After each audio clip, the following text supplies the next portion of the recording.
আসসালামু আলাইকুম সবাইকে, welcome to my birthday blog. আজকে যে এত কিছু হবে আসলেই আমার ধারণার বাহিরে ছিল। এগুলো আমার কোনো প্ল্যানিংই ছিল না। বিকাল দিকে লিনা ভাবিরে বলছিলাম শাড়ি পরে আইসেন, আমরা একটু ছবি তুলবো। তো ভাবিও দেখে চলে আসছে। তো পরে যাই হোক আমরা সবাই মিলে শাড়ি পরছিলাম। এত কিছু যে হইতেছে গাইস, আমার আজকে মনেই ছিল না আজকে আমার বার্থডে। মানে আমার লাইফের ফার্স্ট টাইম আমার বার্থডেটা আমি এত এনজয় করছি। আসলে এগুলো কিছুই আমাদের প্ল্যানিং ছিল না। সকালবেলা শোভন ভাই আমাকে বার্থডে উইশ করছে। তো পরে এমনি দুষ্টামি করতে করতে আর কি ট্রিটের কথা উঠছে।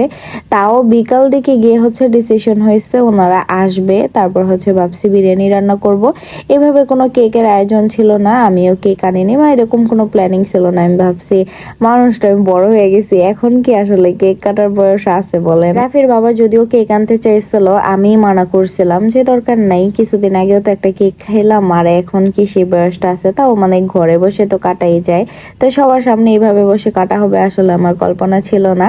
তো পরে দেখি কি রাফির বাবার বন্ধুরা সবাই মিলে কেক নিয়ে আসছে। আমি অনেক খুশি হয়েছি। আমি এই সুন্দর মুহূর্তগুলো আপনাদের সাথে পার্ট পার্ট করে শেয়ার করছি, কারণ আপনাদের সাথে শেয়ার করতে আমার ভালো লাগে। আর এই লং ভিডিওটা শেয়ার করার কারণ কি জানেন, কিভাবে কি হলো সেটাই আপনাদের সাথে শেয়ার করার জন্য। আমি একটা জিনিস দেখছি, হুটহাট প্ল্যানিং এ অনেক ভালো হয়, অনেক সুন্দর হয় সবকিছু।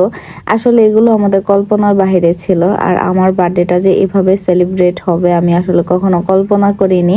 আমার এবারে বার্থডেটা খুবই ভালো গেছে, খুবই সুন্দর হয়েছে। আমি এটা সারা জীবন মনে রাখবো। আর এটা আমার পেজে সারা জীবনের জন্য গ্যালারি হয়ে থেকে যাবে।